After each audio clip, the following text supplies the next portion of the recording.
This is a video I've wanted to make for a while now. If you've watched my videos, you would know that I fish Ned rig a ton. For whatever reason, fish around me love these little 3-inch plastics on small jig heads. So I've really narrowed it down to 2 jig head styles that I like to use while fishing the Ned rig. So when you're in stores, looking in that Ned section, you're going to see a lot of jigs like this. This is just a standard Z-Man finesse shroom jig head, and it does the trick well. My problem is that hook's a little bit too long, and that jig's just a little bit too heavy to really get the most out of that Ned bait. I've really grown to like something like this. This is a 3/32 ounce mule jig, and man is this thing tiny. You have a lot smaller hook size, which is fine. When you're fishing with like a 3 to 4 inch bait, bass are just gonna gobble that thing right up off the bottom, so you don't have to worry about getting short strikes for the most part. I also like that because that shroom head is so small and light, you can really get the subtle action out of that. The Ned is something that I throw in a lot of shallow situations, I'm fishing from the bank. I'm usually sight fishing with it. I'm finding high percentage areas, I'm tossing it in there, giving it a couple pops, and usually getting a bite by then. The problem with fishing straight shank open hooks is trying to get through slop and weed on the bottom, pretty much all summer long is near impossible. Where I fish, man, it's a lot of ponds, a lot of small bodies of water where that vegetation growth is just insane. So anytime from like late June till mid-September, I can't even think about throwing something like that without it getting hung up. This is where I turn something to like this. So this is an offset EWG jig head. This is from Bass Pro. It's part of their XPS line, and it's not the most easy to find. But I decided to pick these up and give them a shot. What I like about it is you have that EWG, so you can get that weedless presentation, right? The problem is, of course, it doesn't have that shroom Ned head. So unless you're using, a TPE floating plastic, that jig's just going to fall to the side. You're going to lose a lot of that Ned action. So this led me to the EWG Ned head. This one's from Lifted Jigs. A lot of guys make these. I know Do It Mold sells a lead pour mold that accommodates these EWG Ned heads. And just in general, they've kind of become pretty easy to find. So I also want to touch on skirted Ned heads.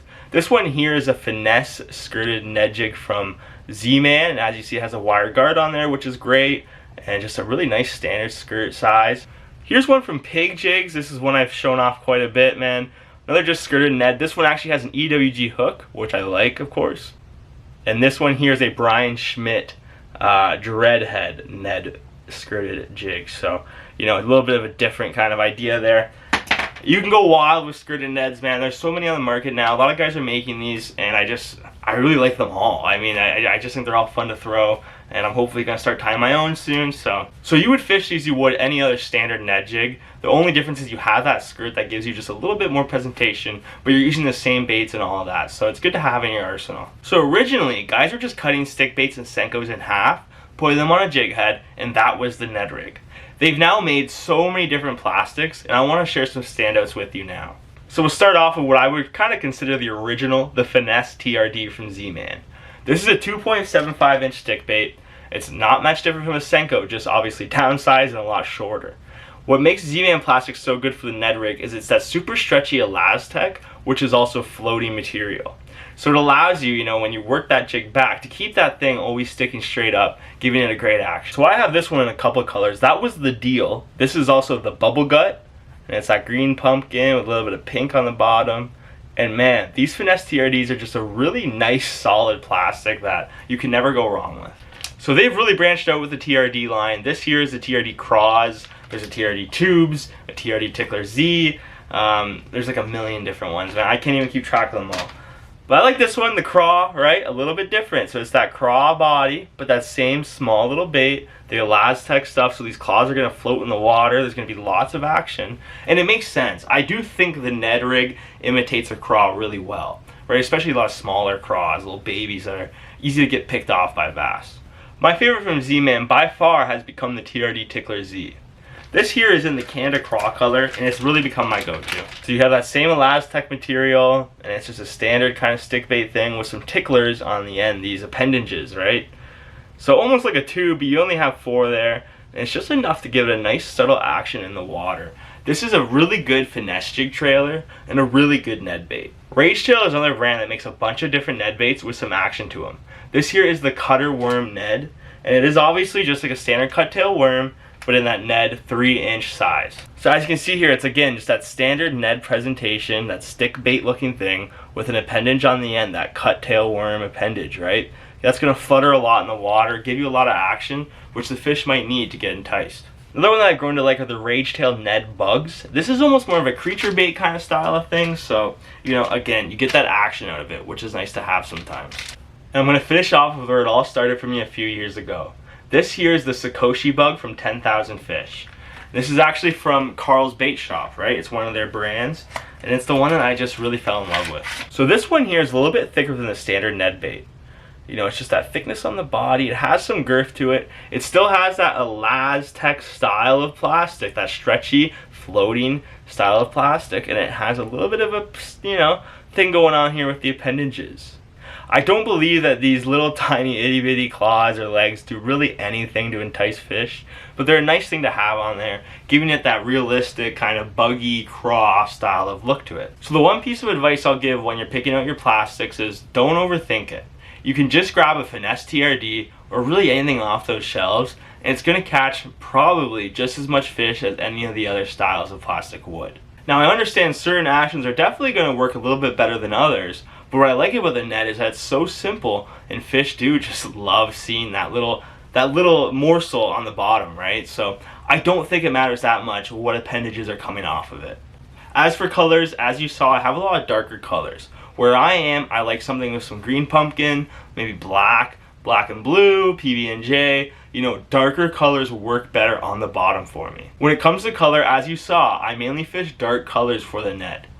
I've tried, you know, the brights, the whites, the chartreuse, that sort of thing, but that's more what I use for moving baits. I fish a lot of, you know, clearish water, and so I think that dark color matches the hatch, right? It matches those morsels, those craws, bugs, hellgrammites, whatever it is that you're trying to imitate on the bottom of that lake, pond, or river. So I rigged up a couple of these here. This here is the finesse TRD on that mule jig. And man, as you can see, there's a lot of plastic. It looks like a bit of a small hook, but I promise you, it's never been a problem for me. Here's a Tickler Z on the EWG Ned, and this is by far my favorite configuration for the Ned rig. You lose a lot of action when you use an EWG, I won't lie, but I think that's where the appendages come into effect, right? They have a little bit more movement in the water with those very subtle pops. And like I say, with that EWG, you really can't go wrong. I just find that you're getting hung up in slop a lot less with it. Okay, so now I want to touch a bit on combos. This is obviously a finesse bait, and you're going to have to use a finesse setup. So this one here is a 6'6" medium light setup, and it's just perfect for the Ned rig, for the wacky rig, for just countless finesse presentation. As for the reel, I have a Shimano Sienna 2500 HG paired on here. And this thing is so budget friendly, man. If you're in the States, I've seen this go for like 25 bucks on sale at a Walmart. And at that price, it really is just a perfect reel.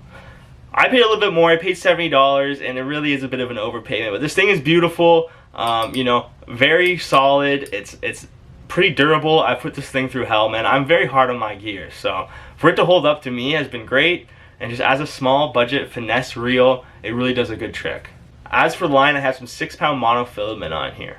Mono is great entry-level line for any angler, right?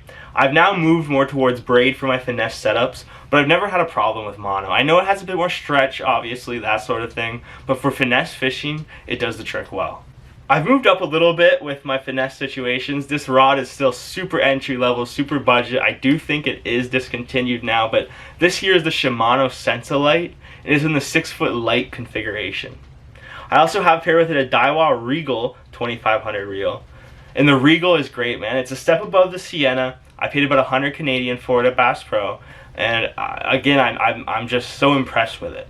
I really think when it comes to that entry level under $100 price range, you can never go wrong with a Daiwa reel. So this past summer, I took the plunge into braid to leader presentation. This is a 20-pound braid, just Power Pro, you know, the cheap stuff. And I have it paired with a fluoro leader that's anywhere from 6 to 10 pounds, usually around the 6-pound fluoro. And that is by far my favorite line setup for the Ned rig. I'm going to share a third combo with you, and this is where things definitely start to get a little bit unorthodox. This here is a BFS setup. So bait finesse system, right? It's a ultralight, light kind of bait casting setup. So I'm a weirdo, man. I got into this stuff last summer. I splurged on a combo, and it's been doing the trick. And man, I really love throwing the Ned rig on this. So this rod is actually from the Chinese domestic market. I got it on Bait Finesse Empire. It's a Daiwa Crossfire. And it's a 6'6" rod in a light power. So on this reel, I mean, this is kind of what you get from the Facebook groups, the subreddits, anything that's a BFS community as your best entry-level setup, right? It's a little bit plasticky, a little bit Chinesian feeling to it, but I can't get mad at it. It really does do the trick. So I have 15-pound braided line on here, and I do run a fluoro leader just like I do with my Sensolite. This has by far become my go-to Ned bait rod, especially when you're using an open hook. When you start going lighter with your rods, you gotta be careful, because that means you're gonna have to really rip into those hook sets, as especially driving like those EWGs home becomes a little bit tougher. And so either way, if you're a sicko like me who's into BFS stuff, I definitely recommend a power BFS combo for fishing the Ned rig. For whatever reason, I just found it to be a lot of fun. For those of you that are new to fishing or just new to throwing the Ned rig, grab a medium light rod, a spinning reel, and you can chuck a million Neds, all sorts of different finesse presentations, and you'll have a blast with that. This here is a perfect spot to fish the Ned rig. It's shallow, and I've spotted a fish on the flat. So I cast towards the fish, I let the bait fall, give it some time on the bottom, maybe pop it a couple times to entice that fish, but I'm using very subtle movements, as you can see. Once I get that fish to bite, I obviously set the hook and bring it in. It's super easy, super simple way to fish. You just got to make sure you're fishing on high percentage areas. So if you can't actually see fish in the water, I like to kind of cast around wood or some sort of structure I can see. I caught this fish here on the Ned BLT from Crush City and the XPS offset jig. So this is that super light 3/32 ounce jig head, and it works perfect in that very shallow water. So that's it for me today. That is everything that I know and can share with you about the Ned rig. I'm not a professional fisherman, and I'm not trying to sell you any of these products. I just want to say that this is something that I like to do, I find fun, and I want to share with you all. Thank you all for watching. Please like, comment, and subscribe, and tight lines.